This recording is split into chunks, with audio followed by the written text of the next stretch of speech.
வணக்கம் நண்பர்களே! இன்னைக்கு நம்ம வீடியோல பார்க்க போற விஷயம் என்னன்னா, நம்ம வீட்லயே இருக்கிற ஒரு இயற்கையான இனிப்பு மருந்து பத்தி தான். அது என்னன்னு உங்களுக்கு தெரியுமா? அதுதாங்க பனங்கற்கண்டு. நம்ம முன்னோர்கள் சர்க்கரை எதுவுமே இல்லாம இத பயன்படுத்தி உடல ஆரோக்கியமா வச்சிருந்தாங்க. ஆனா இப்ப நெறைய பேருக்கு பனங்கற்கண்டுனா என்ன? அதனால என்ன யூஸ் இருக்கு? எப்படி சாப்பிடணும்ன்றதே தெரியறதில்ல. பனங்கற்கண்டு சாப்பிட்டா உடம்புல நடக்கிற அதிசய மாற்றங்கள பத்தி தான் ஃபுல்லா இந்த வீடியோல பார்க்க போறோம். நீங்க நம்ம சேனலுக்கு புதுசா வந்திருந்தீங்கன்னா, நம்ம சேனல சப்ஸ்கிரைப் பண்ணிக்கோங்க.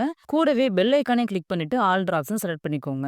வாங்க வீடியோக்குள்ள போகலாம். வீடியோ ஸ்கிப் பண்ணாம ஃபுல்லா பாருங்க. ஃபர்ஸ்ட் பனங்கற்கண்டு தான் என்னன்னு பார்ப்போம். பனங்கற்கண்டுனா பனை மரத்தோட சாறுல இருந்து தயாரிக்கப்படுற இயற்கையான இனிப்பு பொருள். இதுல எந்த விதமான ரசாயனமும் சேர்க்க மாட்டாங்க. சாதாரண ஒயிட் சுகரை விட இயற்கையாவே கிடைக்கக்கூடியது இது. உடலுக்கு சுலபமா ஜீரணம் ஆயிரும். பலவிதமான சத்துக்களுமே நிறைஞ்சிருக்கு. இதுல என்னென்ன சத்துக்கள் இருக்குன்னு பார்ப்போம். இரும்பு சத்து, கால்சியம், பொட்டாசியம், மெக்னீசியம், இயற்கையான ஆன்டி ஆக்சிடென்ட்ஸ்னு எல்லாமே இருக்கு. பனங்கற்கண்டு இயற்கையாவே குளிர்ச்சி தன்மையோட இருக்கும். அதனால தொண்டைவலி, இருமல், சளி பிரச்சனைகள் இருந்தா குறையும். இதை எப்படி சாப்பிடலாம்னு பார்ப்போம். கொஞ்சமா பனங்கற்கண்டை எடுத்து சூடான பால்ல கலந்து குடிக்கலாம். பனங்கற்கண்டை கஷாயத்துல சேர்த்து நீங்க குடிச்சா இருமல் வந்து குறையும். உடல் சூடு அதிகமா இருந்தா முகப்பரு, வாய்ப்புண், எரிச்சல் மாதிரியான பிரச்சனைகள் எல்லாம் வரும். பனங்கற்கண்டு உடம்ப குளிர்ச்சியா வச்சிருக்க உதவும். வெயில் காலத்துல பனங்கற்கண்டு சேர்த்த தண்ணியை குடிச்சா உடல் சோர்வு வந்து குறையும். பனங்கற்கண்டுல இரும்பு சத்து அதிகமா இருக்கு.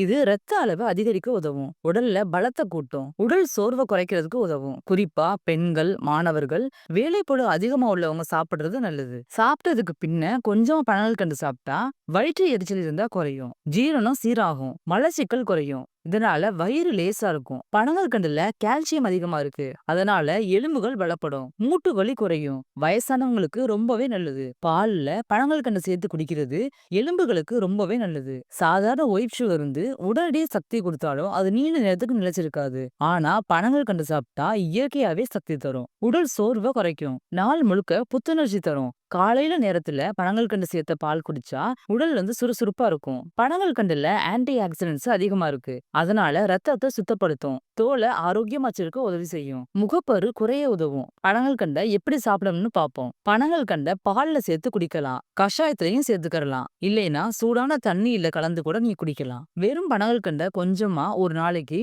5ல இருந்து 10 கிராம் அளவுக்கு சாப்பிட்டாலே போதும். அதிகமா சாப்பிட வேண்டாம். யாரெல்லாம் கவனமா சாப்பிடணும்னு பார்ப்போம். சுகர் ப்ராப்ளம் உள்ளவங்க, அதிகமா பாடி வெயிட் உள்ளவங்க, இவங்க வந்து டாக்டர் அட்வைஸ்க்கு பின்ன அளவா சாப்பிடுறது நல்லது. ஒயிட் சுகரை விட பனங்கற்கண்டு ஒரு இயற்கையான மருந்து. கொஞ்சமா தினமும் சாப்பிட்டாலே உடம்புக்கு பல விதமான நன்மைகளும் கிடைக்கும். இப்பவே உங்க வீட்ல ஒயிட் சுகருக்கு பதிலா பனங்கற்கண்டை பயன்படுத்த ஆரம்பிங்க. இந்த வீடியோ கண்டிப்பா உங்களுக்கு யூஸ்ஃபுல்லா இருந்திருக்கும். இந்த வீடியோ உங்களுக்கு பிடிச்சிருந்துச்சுன்னா லைக் பண்ணுங்க, ஷேர் பண்ணுங்க. அடுத்த ஹெல்த் டிப்ஸுக்காக நம்ம சேனலை சப்ஸ்கிரைப் பண்ண மறக்காதீங்க. தேங்க்யூ.